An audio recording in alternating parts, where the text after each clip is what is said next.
all the chats to offer, discussing about technologies and digital age.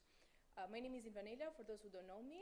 I'll be moderating this panel along with very distinguished panelists which are with me today. I have with me Mr. Erion Turay from CIDE, Digital Transformation Expert, along with Dr. Catherine Alone, Research Fellow Forgiveness and Future Building Project, Wolf Institute, Cambridge University. Thank you both for being with me today. And online we have Dr. Gzim Visoka, Associate Professor on Peace and Conflict Studies, Dublin City University. Thank you, Dr. Visoka, for being with us online. Just a brief introduction on what this topic entails and somehow what we are about to discuss in this panel without taking much of the time, because I would like to leave the space to the experts to talk more about it. But technological developments and obviously the increasing influence of digital networks are revolutionizing the way we perceive conflict and approach sustainable solutions to it. And in addition to the many unique and parallel benefits that these developments provide and have created for different individuals, societies, but countries alike, on the other side there is enough room for concerns and discussions on the potential threats or risks or additional challenges that we might be posing, or that this new trend might be bringing to the societies, and especially with regard to conflict analysis perspective, or even in creating new pathways for conflict to proliferate and bringing former existing divisions into an open environment, and with very few rules and far from the influence of what we have somehow acknowledged as the normal or the classical peace building and peacekeeping instruments. Therefore the digital world has emerged as a new landscape for also conflict and peaceful coexistence. And we want to discuss how, besides the risks and besides the challenges, there are also opportunities that we can be using these instruments, and how data and technology can be used into our benefits, and how this can contribute to peace building operations or discussions, and how we can address some of this. Without much ado, I would like to start with Dr. Gzim Visoka in asking, how do you see the future of digital influence or AI technologies in the state-making processes, and the impact that these technological developments will have in terms of democratic promotion of institutions from within, but also with regard to the peaceful relations among Western Balkan countries? Great, thanks Inva, and also thanks to the UN Association Albania for inviting me to talk this evening, and greetings to all participants. I hope you had a nice dinner. I only had a sandwich, so I'm looking forward to having a late dinner tonight. Okay, so I suppose I've done research on peace building for over a decade, and recently I've moved on to look at the digital peace and counter peace. So what I'm going to talk tonight in relation to the two questions that Inva posed will be very much based on my existing research as well as observation of policies. So let me start with the first segment of the question, sort of the relationship between the digital and the analog, and how they are shaping peacemaking processes and state-making processes in the present and future. Just to start with, the analog and the digital are sort of coexisting at the moment. So it is not entirely the case that we have moved into a digital world.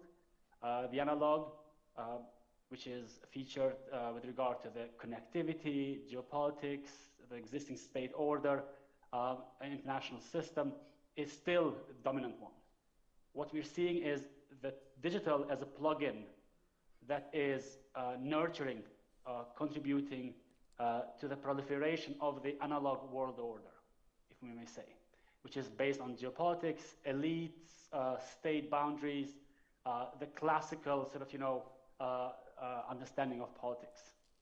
We're not yet at the point where AI, technology, digitality have replaced the analog. The analog is an extension to the digital is an extension to the analog.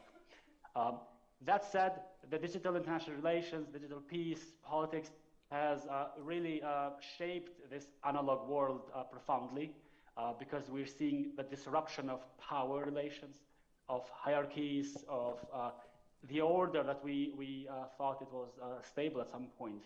So it is revolutionizing in that sense. It is pushing the boundaries because the digital is leaderless, uncoordinated, complex, decentralized, and constantly we really don't know where it's coming from. So it's very disguised. As any other domain, the digital and the analog have both positive and negative aspects, and that's certainly it's the case at point with what we're discussing here. The promise of digitalization of politics at the present and in the future is evident, and I'm glad to see the young participants in the room and also in this forum have taken the topic of exploring how can technologies be used for good cause, or what's referred since early 90s as peace tech, using technology for peaceful means. So certainly the digitalization of politics has helped improve governance, brought sort of, more accountability, exposed power relations and other sort of, abuses. It has sort of shaken the traditional political analog politics. However, it has not entirely transformed them. So what we're seeing now is more of a domination, and also the future trajectories are that we're talking more about digital governmentality, digital authoritarianism, rather than digital peace, digital liberation and emancipation. So we see a co-optation of the digital for preservation of the analog power relations. Especially in the West, where we thought that technology will have an emancipatory function, and it has had to a certain extent with regard to economy, modernization, automation, and so on and so forth. But it has had also backsliding effect. UK, Brexit, fake news, US elections, and various other hybrid threats. So it has shown that tech companies are emerging as a new sovereign global entities that are challenging both democracies as well as other authoritarian regimes. Now, to narrow down on the topic of peace building, peacemaking, state building, technology has had a profound impact in shaping the way how we understand peace. Across the board, we see digital technologies being used for conflict analysis, conflict mapping, conflict prevention, humanitarian assistance, anticipation of where the next crisis will be, mapping out, visualizing, and so on and so forth. So from this point of view, it has helped uncover sort of knowledge that before it was very much elite centered, privileged knowledge and manipulated knowledge. It wasn't really made available to the wide public. So it has democratized knowledge, truth, events, and it has actually sort of pushed and accelerated revolutions from Arab Spring to other parts of the world. So in other words, it has shaken the analog politics, and it has opened up the spaces perhaps for some sort of emancipation or reconciliation and progress. And that's notable with the way how digital communication, social media has brought back to the people, to the citizens, the power, the capacity to shape everyday politics, but also global politics. And that's very much the case with social media in particular. I mean, look at what's happening now in Israel and Palestine. The vast amount of narratives and data and evidence that is gathered, it's profoundly shaping the perception of the wider public, but also the reactions to that. So these are kind of, the positive aspects. It has sort of, removed the power from elites to the people. However, the other negative or the risky part is that it is ending up reproducing these power relations rather than emancipating them or moving a step ahead. New technologies are being co-opted by power holders, and they're exploiting that to retain power rather than transform political relations. So we're seeing that the promise of digitalization, it is visible in certain sectors, and youth is one area where we've seen sort of, a promise, especially when it's used for the good cause, not to spread fake news or disinformation, but primarily at the UN level, and since today is the day of the UN, we're seeing that UN is using the digitalization or digital technologies to remove the responsibility or its inability to resolve its conflicts to these technologies and possibilities from a remote engagement. So in a way, the more we know about these conflicts, it's not that we are resolving them. From Syria to Libya to now Ukraine and the rest, these are the most documented conflicts in the world, but the solutions are not digital. Solutions are analog. So we're talking about an acceleration of knowledge and information, but we don't have a political platform, political consensus, or political solutions to resolve these conflicts. So in other words, what I want to conclude for about this first point is that digital technologies will not resolve conflicts. They will not build peace. They will not make peace. They might be an add-on devices, but it will be the analog politics. It will be the hard compromises, concessions that needs to be made to resolve these conflicts. It's not that technologies will do that themselves. And this is the misperception that we are getting, that technologies might innovate us and help us overcome the entrapments of the old age. So that's the first point. The second point that Inva raised concerned, so the impact of technological developments in terms of democratic promotion of institutions in the Western Balkans. So far, for example, in the Balkans, the digitalization agenda has been externally fused. It has been yet another milestone that the Western Balkans have to meet to become European, to become part of the European Union. So it is not coming entirely from within itself. Yes, there's modernization, there's progress, but digitalization is coming from the EU as a milestone to hopefully help the region overcome some of the problems, but like improve public administration, governance, tackle corruption, economy, remoteness, and so on and so forth. But it is a economical point of view of sort of the digitalization that is prevailing. What we're lacking is a ethical political framework with regard to digitalization. In other words, Western Balkan societies are not really aware, are not digitally educated enough to accept and handle this agenda for digitalization. And because of this gap, what we've ended up seeing is high penetration of internet use, but for not really emancipatory reconciliation, peacemaking purposes, rather for deepening ethnic hatred, narratives of division, fake news, misinformation, and so on and so forth. So certain societies are progressing in terms of digitalization, but that is only serving a nationalistic, mono-ethnic narratives. It's not really leading to some sort of regional peace and reconciliation. At least this is at the political level. At the youth level, grassroots level, we may see some sort of positive signs. But in that regard, it's having a negative impact on democracy and democratization, because digitalization is becoming a tool to control media, to control civil society and other stakeholders. Now, finally, one area where digitalization in the Balkans could have had a positive impact is to overcome nationalist narratives and sort of and offer truth about what has happened in the past and how to move forward.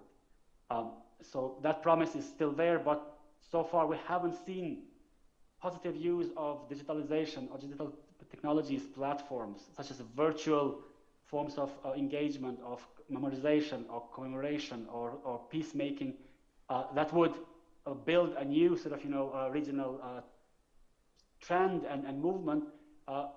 So far we've only seen some pockets of hope, but mostly it has been used by counter-peace forces to retain and keep the division rather than pursue that. So the challenge is how to change, how to use digital technologies, and this is a question perhaps we can discuss in the panel, for the good cause, for pursuing reconciliation rather than deepening division. Thank you very much, Dr. Visoka, for all this very insightful perspective and approach towards discussing analog and versus digital, as you very rightly point out. And this is what I was referring to in the beginning of what you labeled as the coexistence in between, when I said that this topic is new, but at the same time very familiar to us. And yes, and in this panel we would really like to also focus on some of the opportunities that we had. But going back to one of your comments on the West and the cyber threats that the West has been experienced, unfortunately the Western Balkans have not been immune to it, and Albania knows maybe best in this regard by having a cyber attack just last year.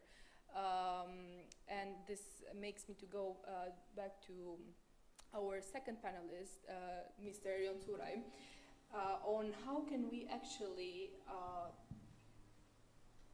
from the technical perspective in this regard, take advantage of these digital transformations that we are witnessing in order to address those security crises and conflicts and issues that often also bring back the old narratives that we have experienced through this kind of sporadic events, such as the cyber attack that we experienced lately. Glad to be here. Thank you for everyone being here as well, and glad for inviting me.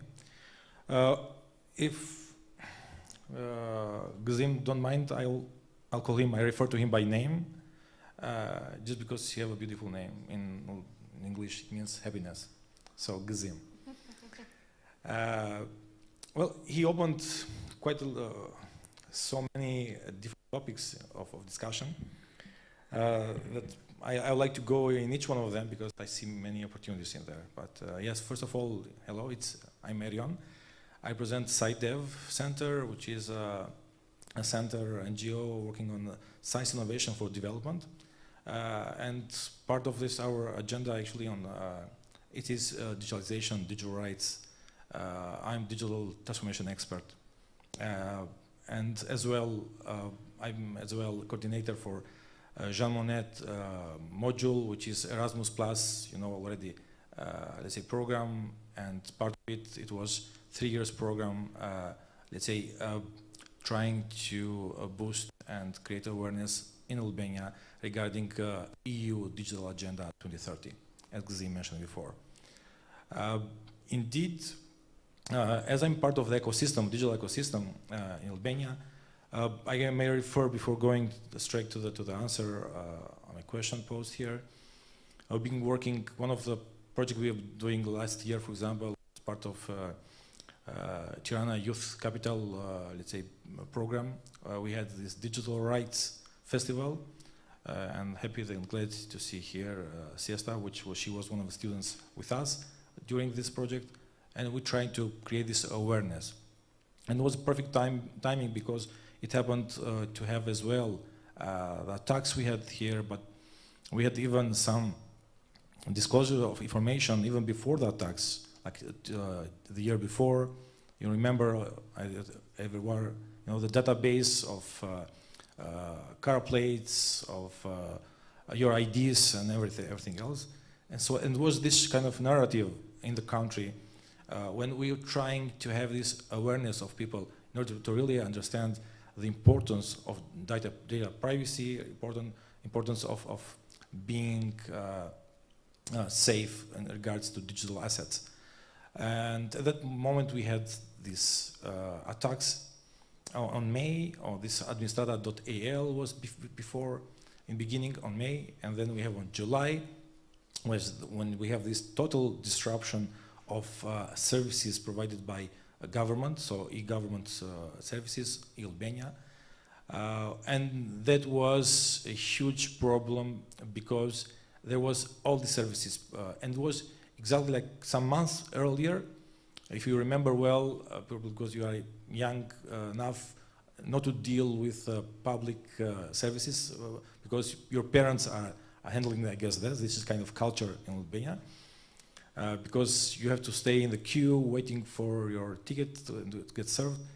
But at that point, we had a huge transition of e-Albanian e-government services provided only online. So we have some physical before the points, but suddenly governments decided that we don't need this physical, let's say, receptions of points for Albania, so let's have all digital. And suddenly, when you had this, let's say, there was this stopping of our e-Albanian services, suddenly nobody knew what to do. You didn't have any physical point where to go and ask for e-government services. And the e-government services online, they were stopped. So because the service was disrupted by this attack. And this, imagine, because for you as citizens, probably doesn't make any, it wasn't a huge impact on your point of view. But when you measure it on behalf of the government and have this eagle view of what the story was behind it, the impact was huge. Because the businesses couldn't have the e-services for the businesses. They couldn't see their tax, let's say, amount to due payment. They couldn't do, let's say, customer clearance if you have to do export or import in Albania, from Albania. And very important, you couldn't exchange information with Interpol. You couldn't exchange information with tax offices on other countries. So imagine, how deep and how much these things, let's say, impacts the Albanian life at that moment.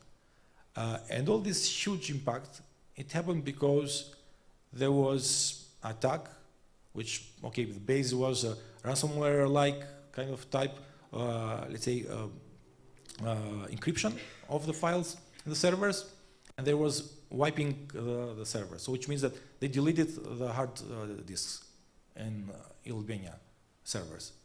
So, and having this, let's say, aware that all these attacks, what impact it has in everyday life, imagine that this was even the government itself have its own problem, because they couldn't do their everyday work. They couldn't see that what is the due payment for taxes, what is the service they have to provide, on the health, ministry, imagine not knowing what their patient about, the story, the historical data and everything. And so this, and the most important, it's not only about some services and that's it. It has to do with the democracy. Because at that moment, all citizens, despite, which part of, let's say, of the boat they are, if they are, left or right, which political background they are, at the end, they see they've been so suspicious about the government. So the government is not anymore trustworthy. Why? Because of this attack.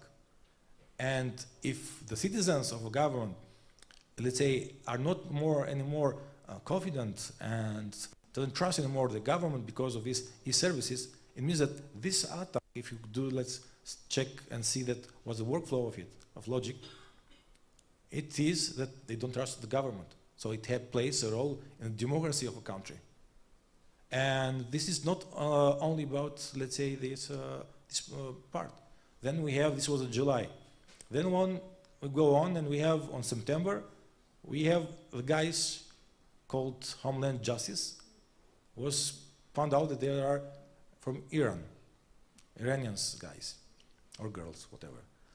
And the point is there that on this part on September, they attacked even the police system on the customs, on the points on going out, in and out from the country. So suddenly they could see that which are the persons going in and out of the country. And after that, they revealed emails of general director of a police station. So what emails he was? Confidential emails. So imagine how this goes. And then they revealed the list of names of all undercover policemen. You know, it's getting, you know, it's nightmare. I don't know if you see that. I'm telling it and I just feel like my let's say, my blood, let's say high pressure right now. Well, this is the easy part, you know. But if you just think about this, the police which are undercover, most of them, they flew the country because their life was risking. They took their families to leave the country. The life was risking in this case. His bank accounts, yes, the same. And all this kind of data we had there. And this is quite. And finally, FBI came in, jumped in, and they, together with Microsoft, everybody, they checked it out and they saw that it was Iranians. Yes, cross-checked it. They slowly started putting back, let's say, the services. But the most, let's say, scary part of it is that they just found out that the penetrators were there 14 months before the attack. So it's 1 year and 2 months before. So they've been watching by whatever was happening here. And we don't know if there was something, because when we talk about cybersecurity, we talk about the principle of CIA, confidentiality, integrity, and availability. Okay, availability, we know that we lacked like 2 to 3 months, no data, no services.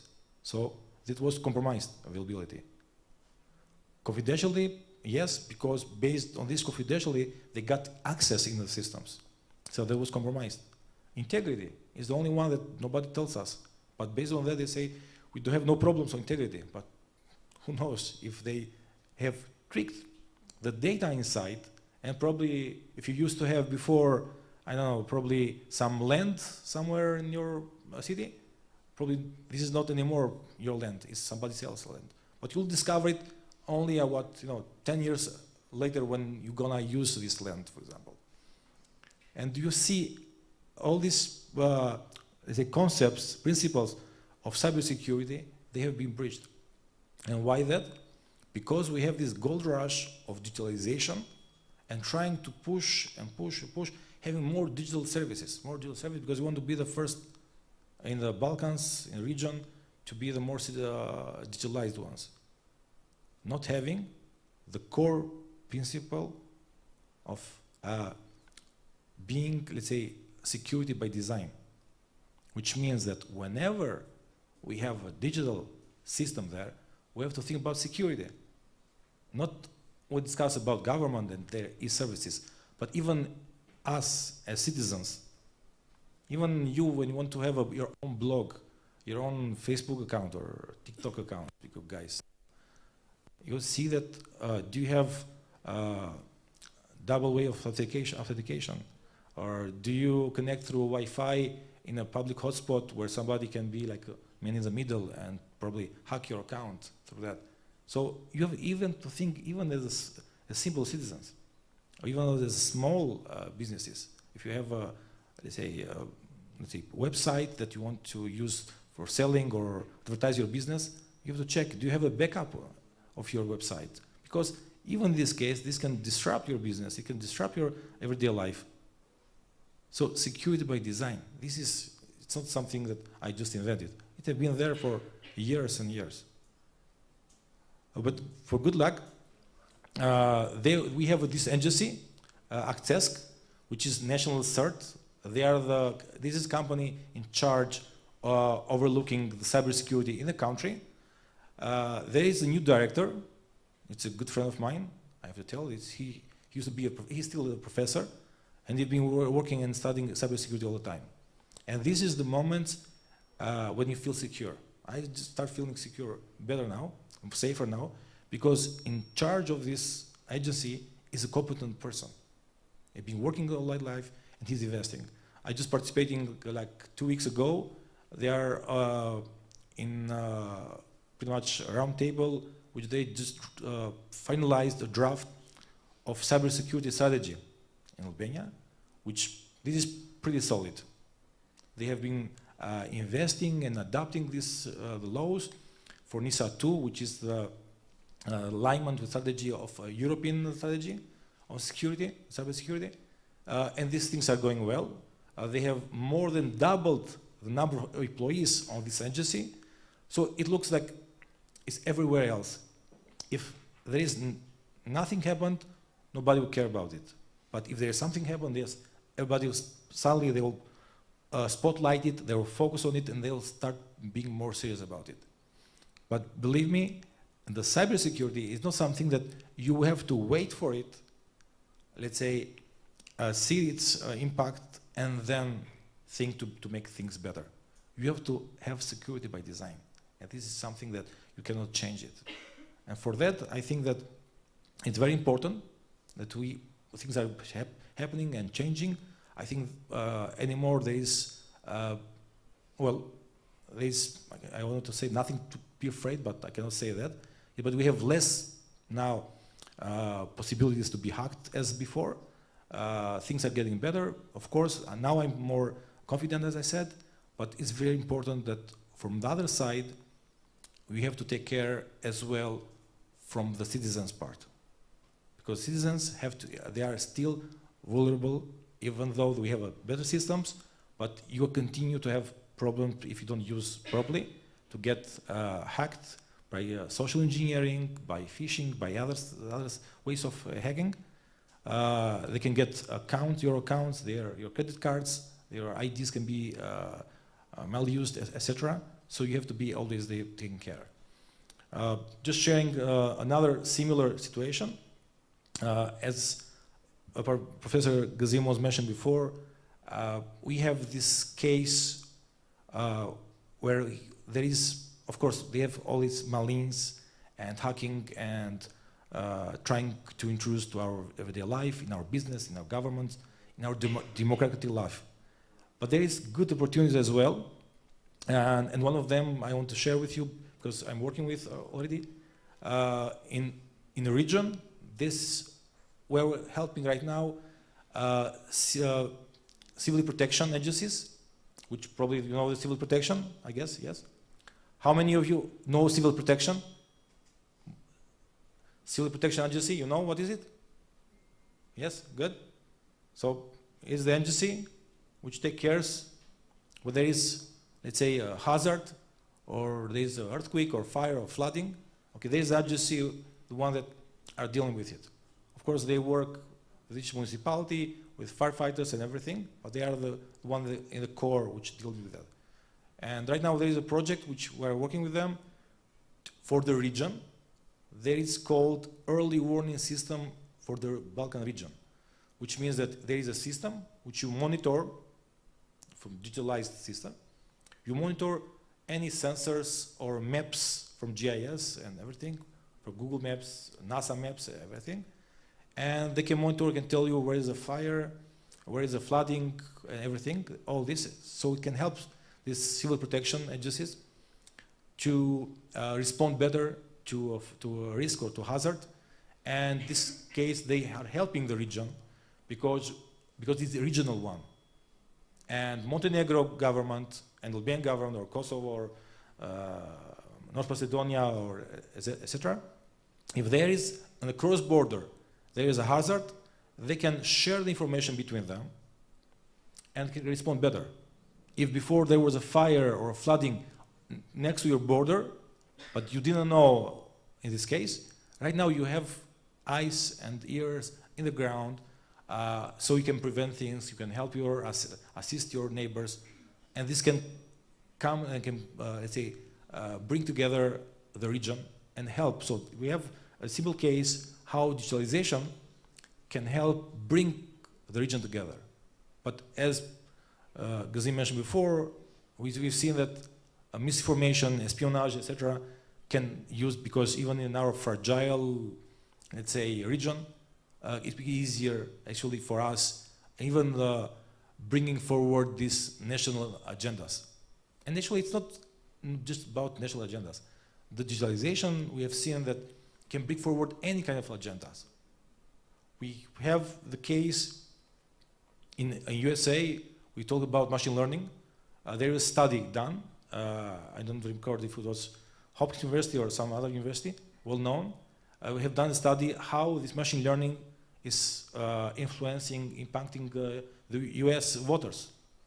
And they saw that after the study they'd done, they saw that YouTube machine learning algorithm was showing to the Democrats videos every time the same videos on Democratic style videos. At some point, after some days or weeks, the YouTube was suggesting them these far right videos, which the writer was getting more extremist, and the Republicans was watching more extremist Republican videos. At some point, watching these videos, because it was suggested by machine learning to the voters, they saw that this was impacting the voters in USA to be more distant and to be actually more extremist, and to be, let's say, to create this gap between them, the voters between each other. So even this machine learning happened even in USA with legislation and everything, was able to impact the voters and making them, so even these agendas can help there. We have seen agendas helping today in consumerism, so people are buying everything they see in TV or in TikTok, everywhere. So these agendas are getting very serious when it's about it, but this is something that goes back to the way that how it's impacting. And last thing, because mentioned from Gazim before, was that yes, digitalization is a tool, and this is a tool. But the problem nowadays, we are risking that it's not anymore a tool. Actually, it's the brain behind us. We have seen in USA, this was this case where the judge actually conducted, let's say, played guilty the lawyer itself, because the lawyer make his case based on this generative AI ChatGPT text.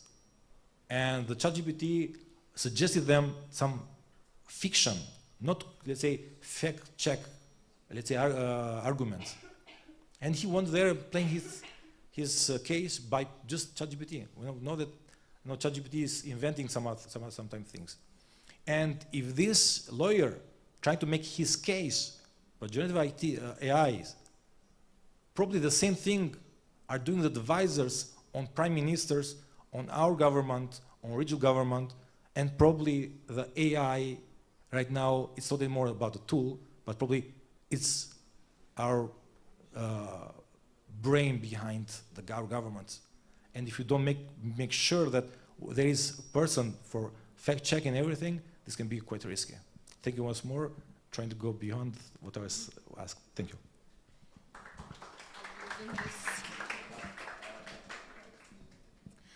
Thank you very much, Mr. Turay, for all this insightful, again, approach to some of the very good lessons learned from the cyber attack. And you rightly point out the risk of democracy diminishing, while in the first part we were trying to see how these tools can be used to better build up democratic institutions. So, and this makes me think again of what you pointed out as a multi-layered impact and a multi-layered conflict. And I want to ask Dr. Olone, how can innovative mechanisms such as AI-powered tools be used to give us a clear picture of complicated concepts such as the rationale after multi-layered impacts or conflicts, and in order to achieve forgiveness and to promote future building or future sustainable coexistence?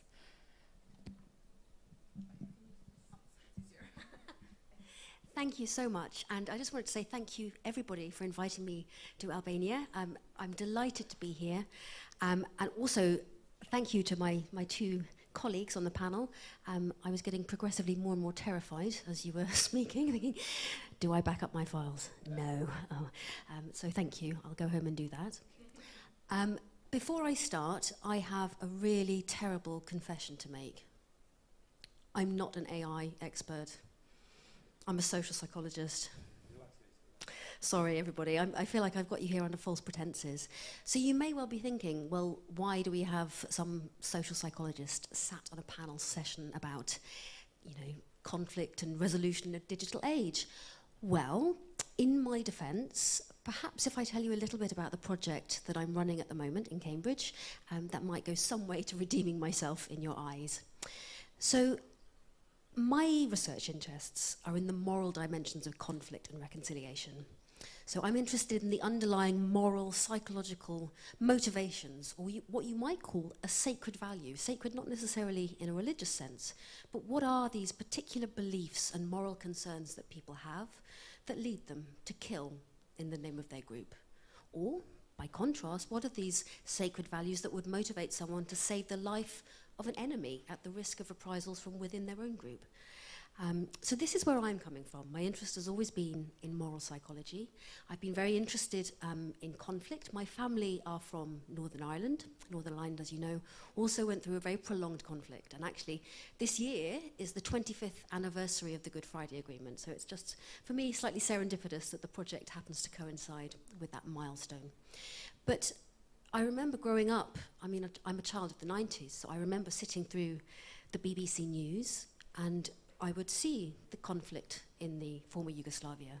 I would see the bombs going off in London set by the IRA, or I would see UVF paramilitary bombs going off in Belfast.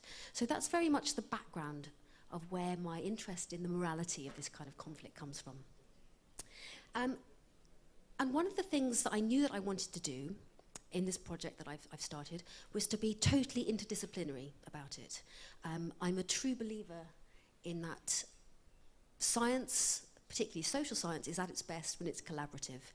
And there's only so far that you can get within your own field. So I knew that it was time to reach out across the barricade and reach out to my friends and colleagues in different disciplines, including data science and AI. And the reason I did this is because, for me, computational modelling is one of the best tools that social science has for linking different levels, for linking the micro, the meso, and the macro levels. I think this came up in conversation, actually, at the table discussion earlier about how do you link these different levels, and it's a very good question. And what I'm interested in is exploring this idea that AI and computational modelling is a tool that we can use to do that. So, the project I'm running, Forgiveness and Future Building, seeks to explore sort of the moral aspects of conflict. And we're doing this in two ways. So firstly, we want to use AI technology to explore the patterns surrounding intergroup cooperation and social stability after conflict. So we're focusing on 3 different post-conflict, and again I use that term loosely. Northern Ireland, obviously, logistically it's very easy for me, it's just a short flight away. South Sudan, which happens to be the world's youngest country. And finally, the third society of interest that we were interested in was Bosnia. And what we were particularly interested in wanting to understand was, can we use this AI tool to understand people's moral reasoning surrounding concepts like forgiveness and revenge in the aftermath of very prolonged and very, very bloody conflict? So you might well be thinking, well, why have you arbitrarily chosen these 3 wildly different locations? And it was for precisely that reason.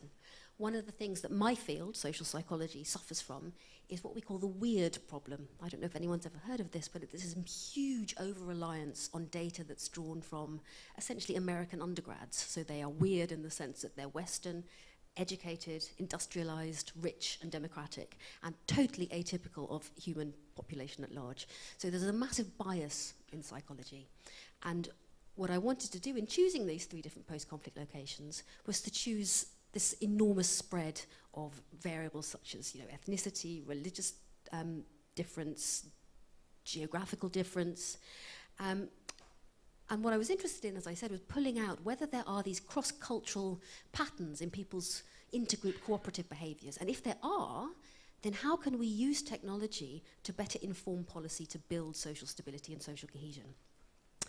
And as I said, I'm just a humble social psychologist, so at this point I had to reach out to my very good friend and colleague, Dr. Justin Lane, who started off life as an anthropologist and then had the good fortune to learn how to code when he was younger, which I often kick myself and think, why did I not learn to code? And Justin now has his own tech company, and he did all the technology for this project. So the approach that he uses is an approach to technology, approach to AI called multi-agent AI technology, which is slightly different to what you might be familiar with when you hear terms like machine learning. It's slightly different, but we can come back to that in a little bit. So in a sense, what am I doing? Well, we're trying to understand these cross-cultural patterns. We're trying to use innovative AI technology to do so, but more than that, we're trying to use this technology to provide a tool for policymakers to inform their decision-making surrounding stability and social cohesion. So how are we doing this, you might well ask? How are we using AI technology, particularly multi-agent AI, which I'll come on to in a minute, to study the mechanisms that appear to be driving conflict and stability? Well, firstly, we're doing that by distilling down over 50 million news articles on all of these 3 different locations, and using a particular bespoke AI system. It's essentially distilling down these articles, so it's an enormous amount of data, 50 million articles, and we distill it down to the fundamental psychological and moral concerns that appear to underpin each of the 3 conflicts. And then this is where we can perhaps talk a little bit more about how the project has garnered interest from the UNDP, to the extent now that we've actually just started work with the UNDP in Bosnia to do computational modelling and sort of digital twin technology of Bosnia itself. So we're not only sort of pulling out all these the moral concerns that appear to be underlying the conflicts, we're then using that data to build what we call a computational simulation, or a digital twin, if you like, of each conflict location. And the reason we're doing this is that it allows us to observe how psychologically realistic agents living in complex social environments react to different sets of artificially induced problems. So before I start to introduce to you the idea of multi-agent AI, I'd just like to say a little bit about where we find all this massive amount of news. And it comes from something called GDELT. So this is the largest database of human society that has ever been created. And using specially designed text analytic systems that Justin's company designed, we are able to code this enormous data set of over 80 aspects of culture, psychology, and morality. And then what Justin does is aggregate this data at monthly intervals to create a longitudinal data set for each of the 3 different conflicts. And what the GDELT system tags, it tags the news reports with code or codes that classify what kind of event is being reported. So is the event in the news a move towards conflict? Is it a move towards stability? Is it a defensive move? Is it an aggressive move? And from this AI system is able to determine what factors are causing the events to shift and in what direction. So essentially, is it pushing it towards conflict, or is it pulling it back towards cooperation? So essentially what this means is that we're able to see not only what's driving different kinds of conflict across the different locations, but also, perhaps more importantly, what appears to be pushing or motivating moves towards cooperation. So I mentioned a buzzword that maybe some of you have heard already. I'd never heard of this digital twin phrase until I started working with Justin, but it really has changed my perspective on how peace building could take place. And essentially, multi-agent AI is different to what people sometimes think about when they think of AI, like machine learning. So for me, the way I always think of machine learning is it can be very useful to automate human tasks. So sort information very quickly. So positive or negative sentiment, it can do that very, very quickly, and that is extremely useful. And it, as I said, it's useful in many areas. But where it's limited is when it comes to explaining very complex social phenomena, like conflict and reconciliation, because it cannot account for interactions between individuals and their simulated environment. And perhaps more importantly, and this is where I feel slightly vindicated as a psychologist, is that what multi-agent AI can do that machine learning can't do is, and this is the jargon, it can simulate the adaptive learning of multiple individuals and social groups within complex environments. In a nutshell, multi-agent AI can mimic the way in which human beings are emotionally motivated, or put simply, they're not rational. They are driven by very strong, powerful beliefs that lead them to kill for the name of their group, or that lead them to reach out to the enemy on the other side and eventually sign a peace accord. So by building these digital twins, which are populated by psychologically realistic, and when I say psychologically realistic, I mean realistic in the sense that they are backed up by multiple amounts of empirical evidence in cross-cultural moral psychology. So these digital twins are populated by these psychologically realistic agents who live in sociologically realistic networks, who interact with one another and their simulated environment. So I feel like I'm sort of laboring the point here, but why is this helpful? Well, firstly, this type of simulation enables researchers, policymakers, to explore and discover the conditions under which, and more importantly, perhaps the mechanisms by which individual and social variables change in this artificial society. So what you have is the possibility of testing out different policy interventions, tweaking the parameters of your model, all in a digital space where there is no human real cost.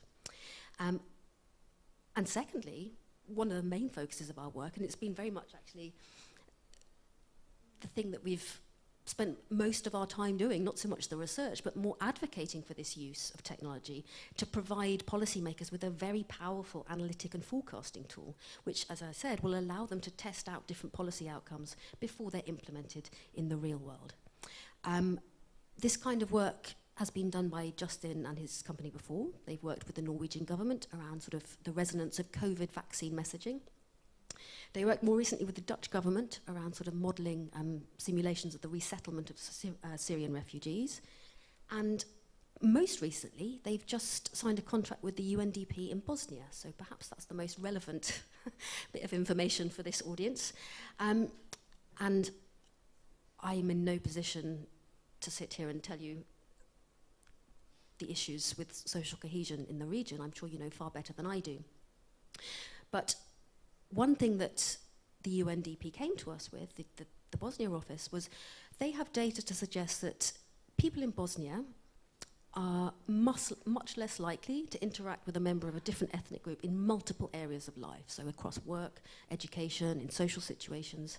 In addition to this, as many of you have referenced, there's sort of polarization and widening political divides, and that, by the way, is not just limited to the Western Balkans. That certainly happens in the UK as well, and particularly in the aftermath of the Ukraine war. And all of this undermines social cohesion. But what they found in particular about Bosnia, or at least what was suggested in the data that they showed us, which was that they found the weakening of social connections varies across age cohorts. So a survey from 2019 found that respondents younger than 40 reported fewer friends from other ethnic groups than respondents over 40. 78%, again this is just from their data set, so 78% of younger respondents who identified as Bosniak reported having no Serb friends, and again a negligible amount of Croats reported having Serb friends. So you can understand why, as a policymaker, you would be worried if your remit is to think about social cohesion, because all of this sort of points to social fragmentation and polarization, exacerbated, might I add, by gender inequality. And also, depressingly, they noted that in 2021, Bosnia experienced the greatest loss in the Human Development Index value resulting from inequality. And the main problem that they have, and this is where they sort of reached out to us, is that while this data is extremely rich and extremely important, it's the micro level, and it lacks disaggregation by gender, ethnicity, etc., which would enable multidimensional analysis towards identifying the root causes of peace challenges and then be able to translate them into actionable policy and interventions. So in a nutshell, the work that we're about to undertake in this region is to use this multi-agent AI technology and a the lens of behavioural science to analyse and explore the conditions under which, and again, the catchphrase, the mechanisms by which social cohesion and trust can emerge and be promoted across group identities in Bosnia. And I just want to touch on something that three of my colleagues actually, have mentioned, which I think is extremely important to note. The word AI, the way we use it in our project, is not artificial intelligence, it's augmented intelligence. We are providing an additional tool in a policymaker's toolkit. You will not get to peace by using AI alone. And we've had so many of these meetings where we meet with the Foreign Office in the UK, the European Commission, the UNDP. And one of the things that I've realized about sort of this peace tech area is that you will get nowhere unless you have people like yourselves involved at the table from the very beginning. What the AI can do is give you the most mathematically optimal solution, but that doesn't necessarily correlate to reality. It doesn't correlate to how people are living. It doesn't correlate to the real world, and that's why it's only ever to be used in how we see it is as a tool that would augment the work that people like you do. I don't know how I'm doing for time. Am I running out? I'm going to wrap up. Well, I could have told you all about the things we found in Northern Ireland, but I won't. I'm going to end it there and say that I think if anybody's seen the film Oppenheimer, it's definitely worth watching, and I definitely think it's a very lazy analogy to say, oh, AI is like nuclear power. It's a very lazy, and it's not. But the essence of it is there. It's incredibly powerful, but it has to be used carefully, and it has to be used transparently. And as my colleague was saying, there needs to be very definitive and well thought out policies and sort of frameworks in place for the use of this kind of technology. Thank you.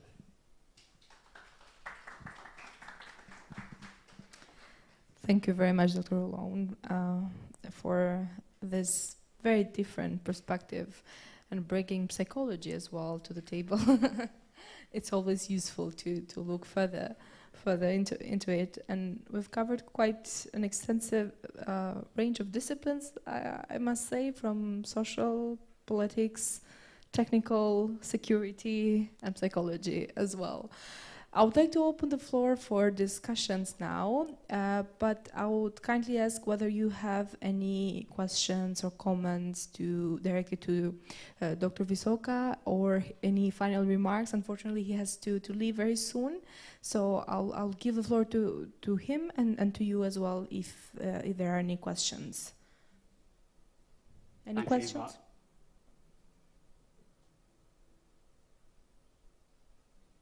Okay, maybe you can go first, Gzim, and then. I'm an analog person with family responsibilities connected digitally with you guys. Can I just make my final remarks before I leave? And I enjoyed both interventions. Thanks both. With regard to the first, to Mr. Tsurai's remarks, I think the key here is resilience. Sort of how can we counterbalance this sort of, innovation agenda, which is without social responsibility or caution. So how can we sort of, put precautionary safeguards all around sort of governance, citizenship, and public life to preserve freedom? I think this is a key. The key in the digital age is how to endorse and accept these innovations, but preserve humanity, freedom, and some of the sort of, key properties that made us humans. I think that's the key. And the role of civil society and the role of innovative organizations, institutes, and universities is that ethical role to push for good use of these technologies. And I'll move on to Dr. Olone's sort of intervention and also project. In a way, in my 2 or 3 years engagement with the topic, we've advocated against that sort of, innovative move that Dr. Olone is working. And it's not a criticism to this project, but I think there's a broader movement that is trying to connect the expertise with policymakers and then kind of turn these innovations into tools for policymakers. And the fear here is that with all good intentions behind that, to deepen our understanding, to advance our knowledge, progress, all of that is clearly defined. But the ethical implications, and also in Oppenheimer himself acknowledges that he become the death itself. So the risk here is that progress is actually self-destructive, and I think the role of myself and other critical scholars is to push against this sort of progression agenda, which appears as innovative, as creative, but with far-reaching consequences that is narrowing our freedom, narrowing our social life and world to the point that it transforms into something else that is not anymore worth living. So I think we have to be very cautious with technology. We have to be really conservative the way how we approach it, especially with regard to conflict analysis. Dr. Alon mentioned Bosnia and their function as a counter-argument. We could easily say that if you send 5 anthropologists and social scientists on the ground to do interviews and workshops and others, they've gathered that information. We know we can easily identify the mechanisms or root causes or reasons to perhaps improve social cohesion. So, you know, there's a lot of reinvention, and I'm not saying your project is doing that, but just by using different tools. And it's the same as social sciences. Historians would say 100 years ago that what we are trying to do with social sciences, it's just very much reinventing what historians have been doing. And then before historians, we had political theorists who said, no, we had this before you know. So this idea of multidisciplinarity and generations of knowledge, it's recycling in a way. And again, this is also criticism to ourselves, myself, others. What we right now publish now, people have said that before. So it's important to also be aware of that. Sort of that there's very much Hegelian sort of a return of history and dialectics. And be cautious that what we present as progress and innovation is rather going back and reinventing something. Perhaps we had a solution, we had a way to deal with it. I hope you don't mind if I leave, and I enjoyed the conversation. And please do stay in touch and enjoy the rest of the event. Thank you very much for being with us today. Okay. Have a good night. Bye-bye. Thank you. Now I would like to address again. Oh, it's me there. To address again to the audience. Yes, good. We have some icebreakers.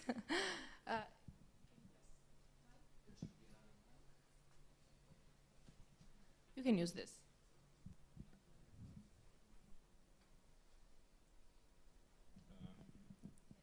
Thank you to all the panelists. A great discussion. Hi, my name is Albin. I'm a young European ambassador. So people my age tend to play a lot of games, especially war games. I wanted to ask on the psychological effect. How does it relate to their digital games?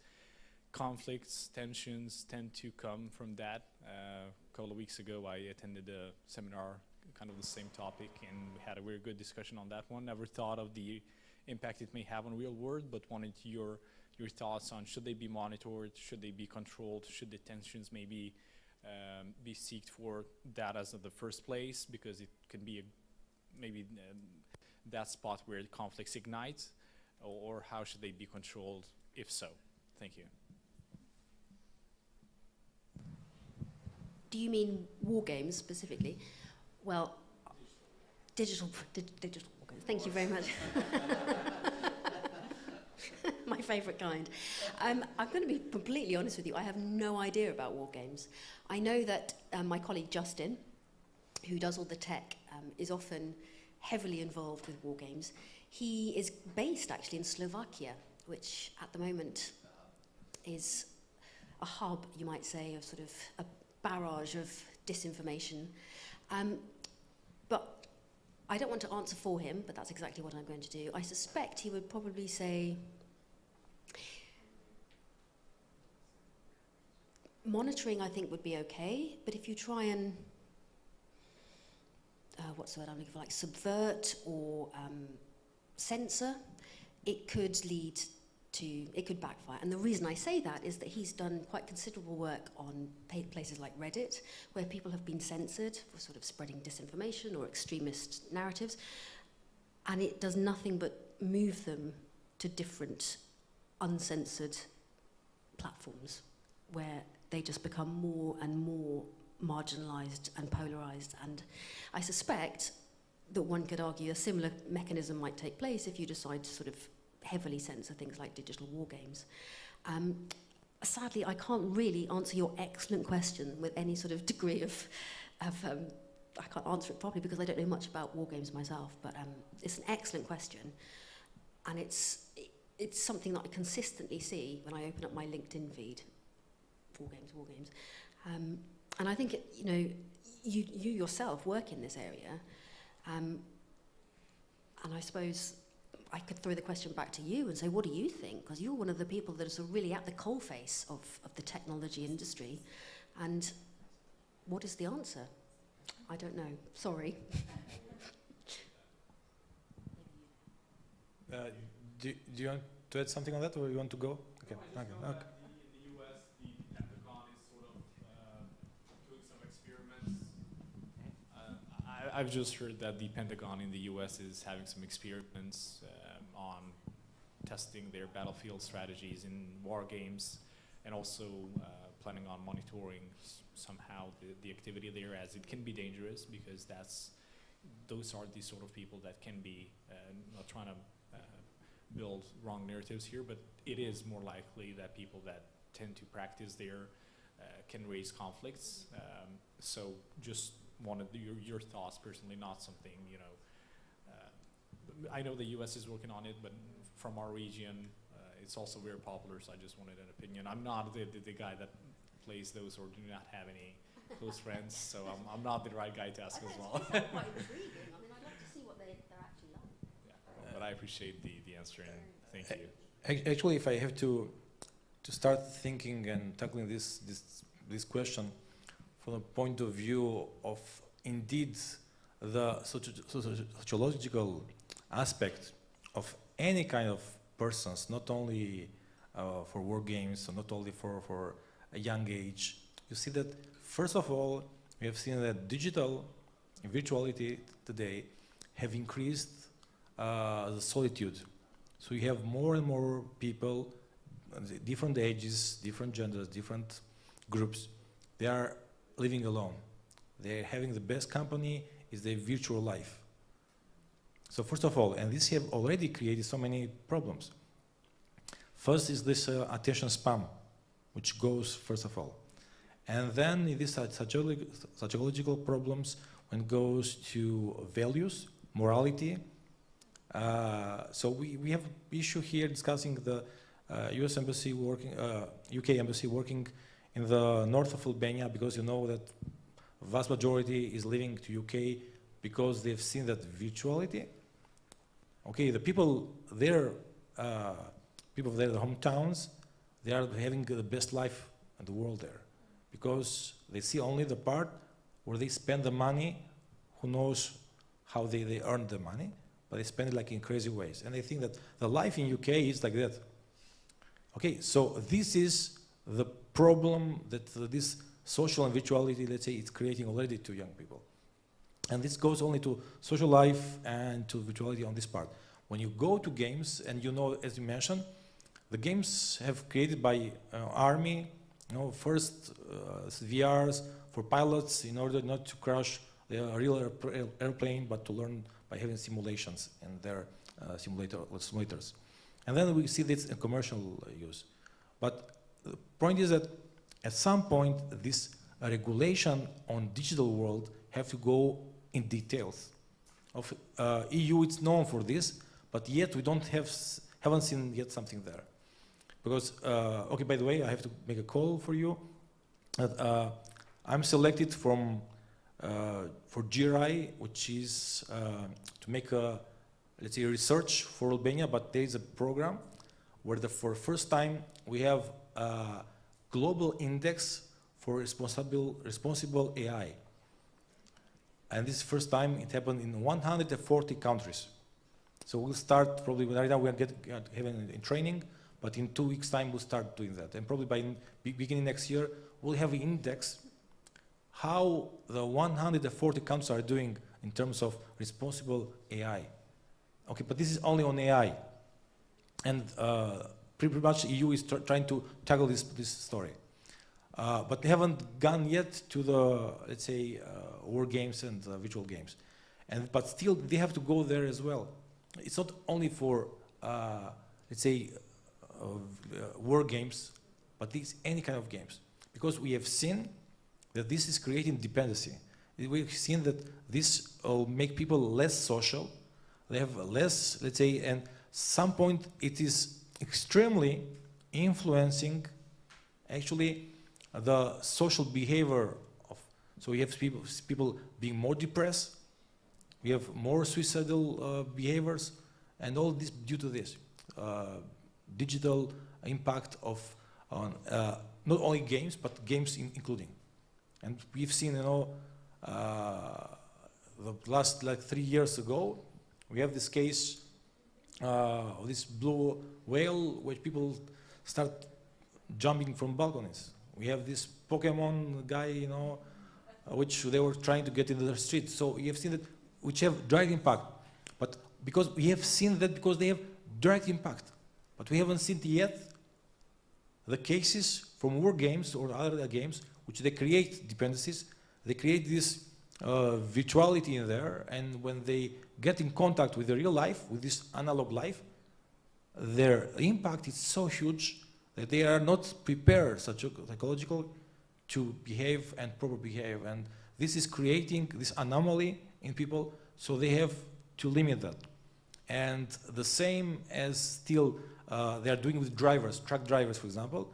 You have these cameras there with AI understanding the truck driver because they have a lot of accidents because driving for many hours the truck, and they having accidents because they were not sleeping and they were falling asleep while driving and they having accidents. They are having these cameras which recognize if the driver is tired and it's signaling them to stop the truck. The same thing have to be with games, war games, when they see their irises getting bigger, or if they're measuring the neurons, if their depression's increasing during these games, they definitely have to stop that. It's the same like you're getting, you know, probably you are young, you know, you're on a procedure or you already got a licensed driver. So in order to get a licensed driver, you need to go to psychologists to have approval that you are okay, you know, brain-wise. Okay? So the same thing. If you want to carry out a gun, for hunting gun or whatever, you have to go to get a psychologist. The same. If you want to play war games, because this creates this new, let's say, contingents for crimes, and probably creates and takes people these polarizations toward the crime and creating these problems in society. But yes, this should be part of the regulations indeed. You have 2 more questions. Since you have the mic, and then the Angli. Hi. I'm going to make a very short remark and then maybe follow it up by a question. First of all, I think the wrongest misconception there is concretely about the internet or about the AI is that it's neutral. So it's like a totally neutral standpoint, while that's not true, because algorithms, AIs, and anything else can be very potentially influenced by a lot of factors. And oftentimes the narratives that are most pushed forward by AIs or by any kind of algorithms are also narratives that are kind of dominant, whether that's in politics, whether that's by world powers like the US or France. To me, what's more interesting is, for example, how much the narrative about, for example, me, an Albanian, like most of my algorithms are filled with the US content stuff, whether that's US politics or US entertainment. So I am more informed about the state of politics and entertainment in the US than I am in my own country, which kind of leads to the question, how do we balance this out? Like, if we were to talk about peace and conflicts, I mean, Palestine and Israel is one of the largest conflict that is currently ongoing, along with Ukraine and Russia and other conflicts. But like, concretely, there was a case in ChatGPT where it was asked about the conflict in Israel, and there was asked about the conflict in Palestine, and both answers were fundamentally different. In the case of Israel, it was like, yes, Israeli people do deserve their right of sovereignty and right of self-movement, and in the question about Palestine, it was like, this is a very complex answer. So we see that AI in itself, it's not at all impartial, it's actually very partial, and it kind of leads to bigger complications, which is if this is a structure that we're supposed to base our kind of scaling of things, how does it work if this is fundamentally a structure that is not impartial, that it's very much partial to the dominant narrative that exists? And kind of the second one relates to what I believe the previous speaker said. I really liked it, which was essentially that if peace were to happen, and the if were to happen is a very big keyword, because peace is definitely one of the hardest things we as humans have not been able to achieve since the beginning of humanity. The question would be that it would not be a digital thing, because digital can, like in many social movements, it can transform it, it can launch it into the wide public perception, but it can never happen digitally, because fundamentally there are a lot of underlying dynamics that happen in the place that will need that happening. And my question relates to also the Western Balkan kind of concept, is that we are fundamentally, as kind of people and population, we're not media literate. And that is a very big question to happen, because if we were to kind of launch the prospect of peace through digitalization, how can that happen when like more than 90% of the population is not media literate? And the channels, which is, I think there is a very good page in Instagram, which is reporting diversity for the Western Balkans, that kind of launches and fact checks it. They are oftentimes kind of undermined and not discussed in the wide public eye. So how do we empower media literacy, and how do we empower our citizens to be able to responsibly talk about conflict and discuss about these things? And the second question related to the AI, how can we kind of base our solutions in structures that are fundamentally not impartial like we thought they would be, and can potentially kind of just escalate conflict and not de-escalate it? Thank you.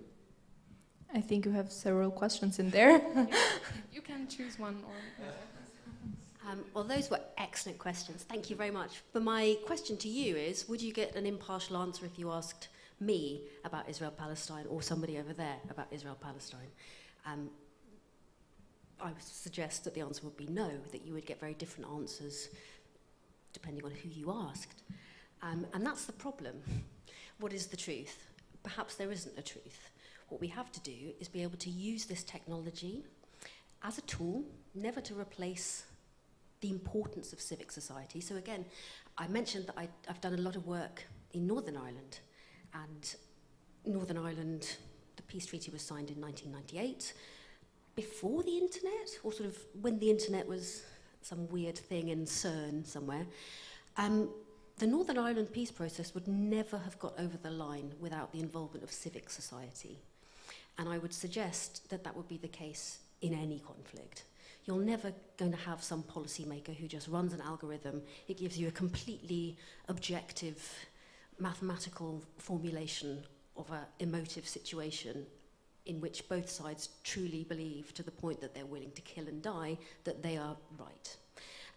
So in a sense, you have to applaud ChatGPT for doing what you would do if you'd asked a human being, which is getting a very different opinion depending on who you asked.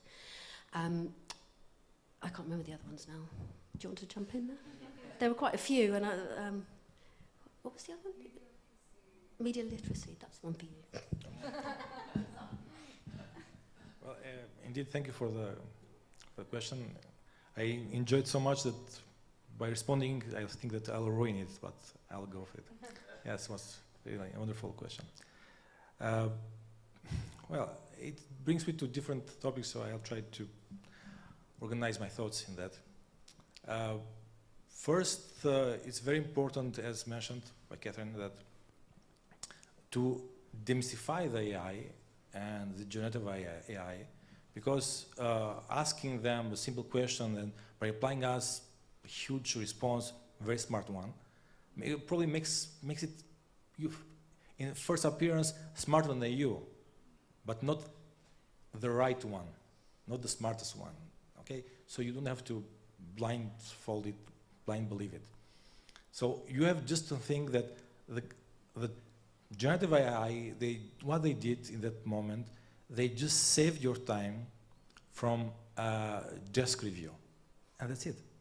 So you could have read a couple of papers having rights in Israel, some of them giving a right to the Palestine, and that's it. It's you having to decide then how to have next prompt in order to fine-tune it or improve it, and still even the finest answer you can get from the finest prompts on any kind of generative AIs, it's not just ChatGPT, okay? So we have BART, we have Cloud, and else. Still, even the finest one you could just figure out at the end, still it will be you on top. And this is all what is best practice suggested. Right now, any kind of responses you'll get from generative AIs, it should be the human controlling it. Okay, so it should be you again. So this is for the first topic. For the second, we've been working like last 2 years on digital literacy. And we find out that we have even bigger problem where there was media literacy. So we cannot talk about digital if you don't have a problem with media as well. And in that case, we found out that, or probably we thought that the best way to go with it was by going and tackling civil society, which they are in rural development, rural areas, very important, in order to have this inclusiveness. And this is very important, because right now we have the government, wherever in the region, saying that we have open data. We have this transparency and this democracy of the data. But for the other side of the story, we have civil societies which doesn't know how to use the data. So that's pointless, it's worthless. So we say that, yeah, we are ranking the first in the region of digitalization, of open data, of course. And then the open data being used for nothing. So what's the product of this? And this is very important. And we saw that civil societies they know how. They didn't have know-how about how to use the data. And we have to work with that. So, and working with civil societies, working with local medias, in order to increase the importance of any literacy, so media literacy, digital literacy, cybersecurity literacy, which goes to the digital literacy, etc., etc. And through that, we have to teach them ethical, in order how to use the gaming, how to be safe, how to use the services from e-governance, how to do business online, so how to be cyber hygiene. So all these literacies that are needed to ethical citizen today. And this is something that have been left behind in our countries far away.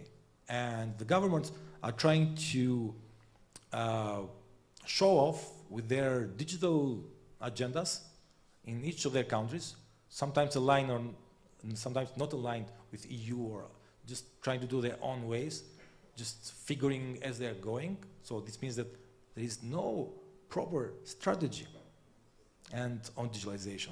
And this is very important, because people the same as you are thinking, or everybody's thinking that, you know, generative AI, ChatGPT is the smartest person in the world. Ask him whatever he tells you, you just tell to the world. The same thing, it's going, so with no clue, with no point of reference, with no roadmap, with no strategy, the governments are doing the same. And we have to remind them, the same as ChatGPT, that the digitalization have to go through a proper strategy, and they have to think that, yes, it's helping our daily life, but we have to think that if it is improving our efficiency, and we take the analog and make it digital, we have to think that if in the analog process we are making a mistake per day or per week, having this analog process in the digital, it will increase automatically 100 mistakes per minute. So first, we have to make sure that in the analog, we have the proper way, we have the proper strategy of development of a country, the development of a business, of institution, and then after we see that the analog is there, it's properly structured, then we have to see now how we digitalize it. So this is very important. If a government doesn't have that, if they don't think and don't care about their citizens to be digital literate, media literate, then this is a lost game. Whatever they do there, however safe they are, whatever tools they bring to the table, will end up like we are right now. More than 70% based on statistics in Albania are using e-government services. But 70%? Do you believe that? That pretty much your parents and grandfathers, and probably yours, yes, probably they live in the city, but one in the village, they are using the services? No. How will this come? Okay, we know, we don't have proved ways, but they go to internet cafe and they ask the guy working in internet cafe, please take my ID and log in to my system.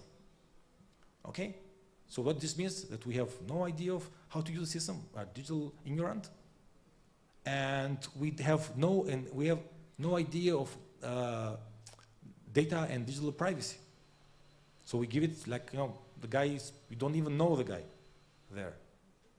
So this is the story that, yes, we have to work closely with citizens, but with you young people here, working from as students, but working from a civil society, if you will get employed there, or local medias, I think they'll play a huge role to that. So I'm going long story, but the point is that it's you the response of that. Thank you.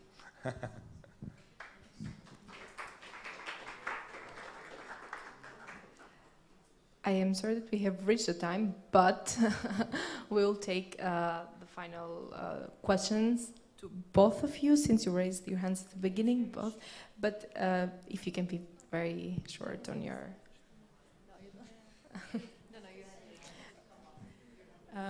Thank you. Hi, I'm Linera. I'm a peace and conflict student.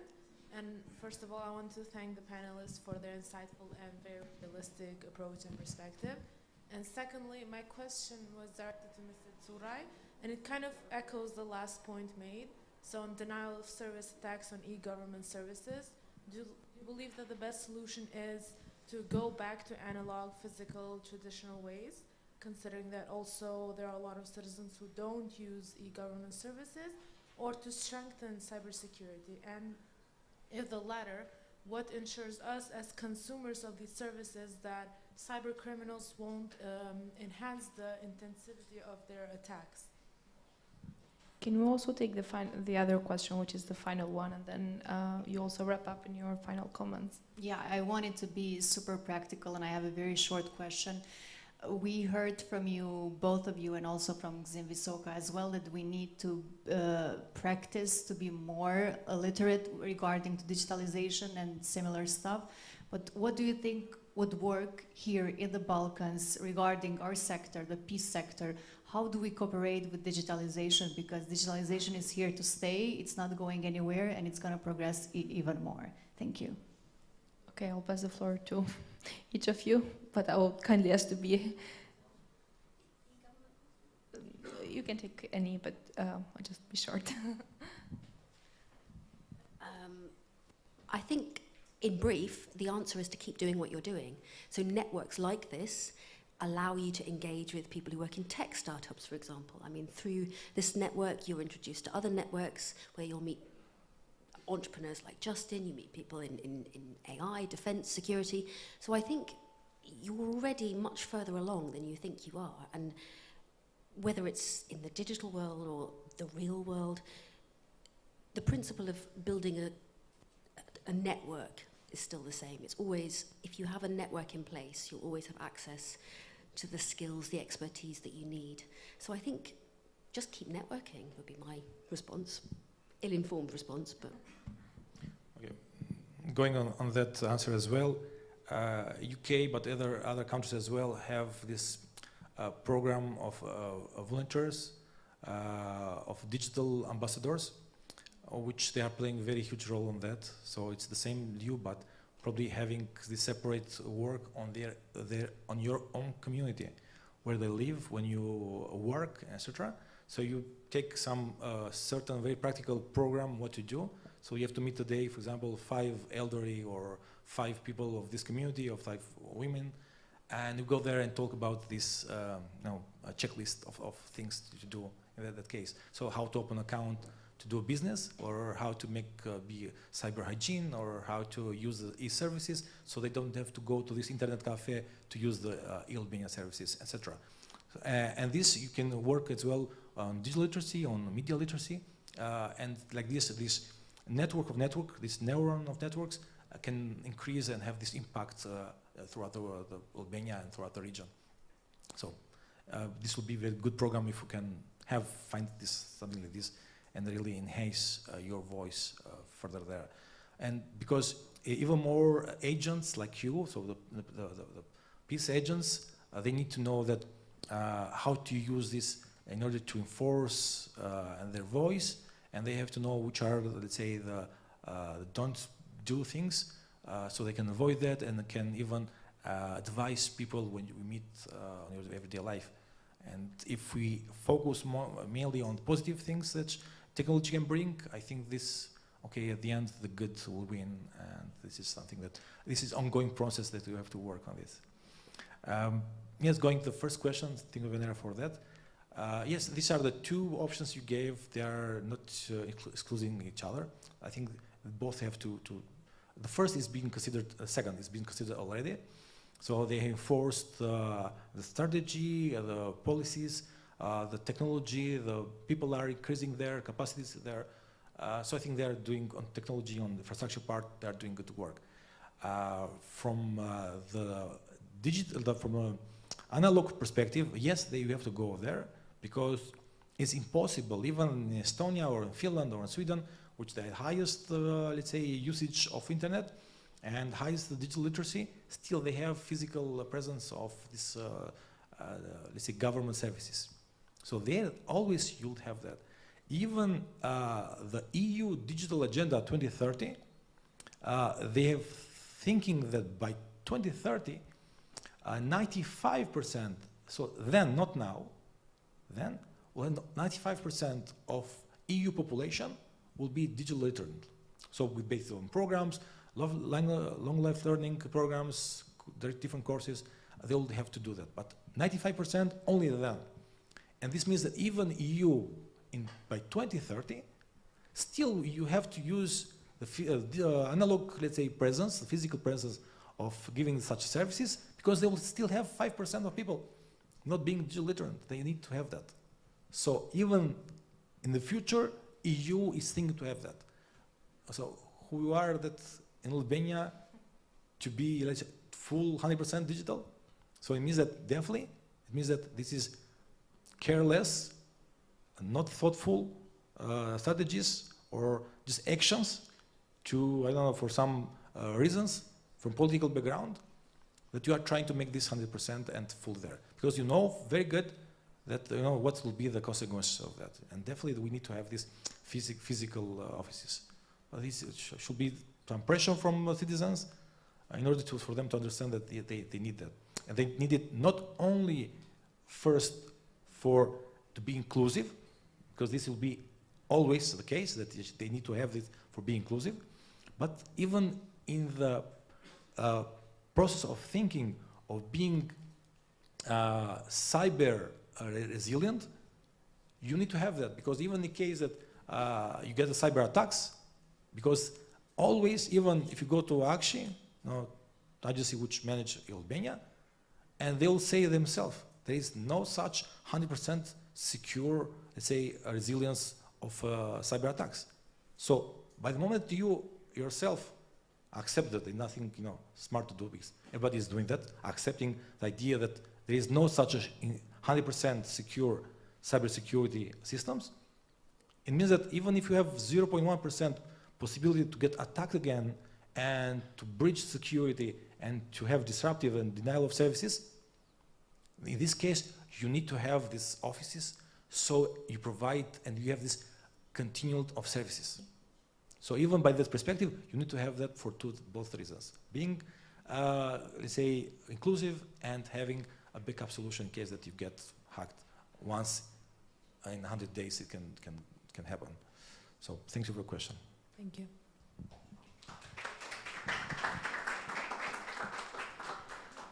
Unfortunately, we have already passed the limit, but I don't know if afterwards people can discuss once panel is over and exchange contacts with each other. I would like to thank both our panelists for not only very insightful discussions, but also bringing innovative perspectives and approaches to it. I know it's a challenge that will continue to find the balance in the digital world as well, same as we have tried so far in the analog world.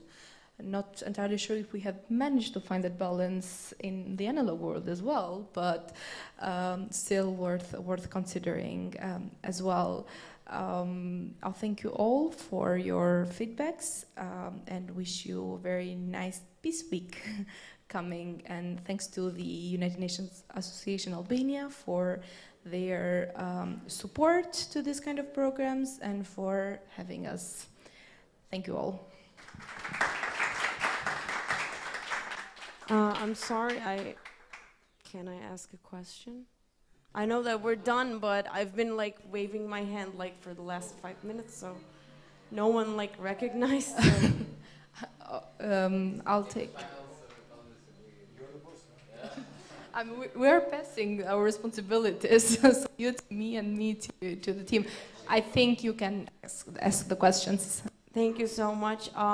It's just a quick question. I read on Balkan Insight that North Macedonia will be the first country in the world who will give a special visa to people who know coding and digitalization, like the knowledge of digitalization. I don't know if you've heard of it. I just wanted to ask you that.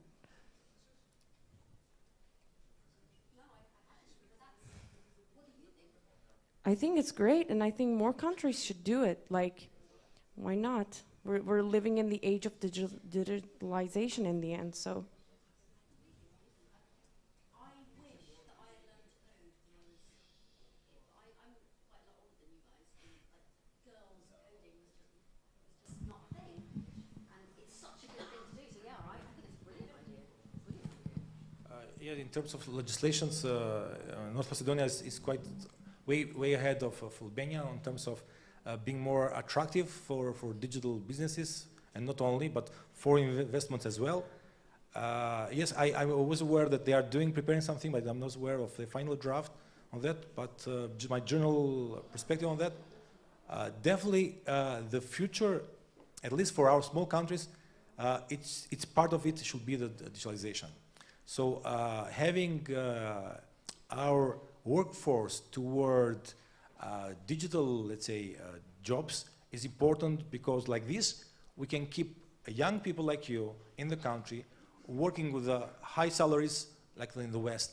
And we have a lot of people, I was discussing Catherine before, I had the EU delegation today during the day for this EU city mission for green digital agenda, green agenda for EU. And we'll be discussing regarding this part, and the guys there, I was telling that we are living in Brussels and we want to live in Albania. So everybody is recognizing Albania as a good city or a good country to live and to spend your life there. But yes, the salaries and something, yes, they're lacking. But having these professions which you can do it remotely, like this coding or any remote working, I think this will increase the chances, keeping, let's say, stopping the brain drain, and probably even creating this brain gain program in the country. And this, I think, will be the best perspective for our countries to go ahead. So this is something to be applauded. Thank you.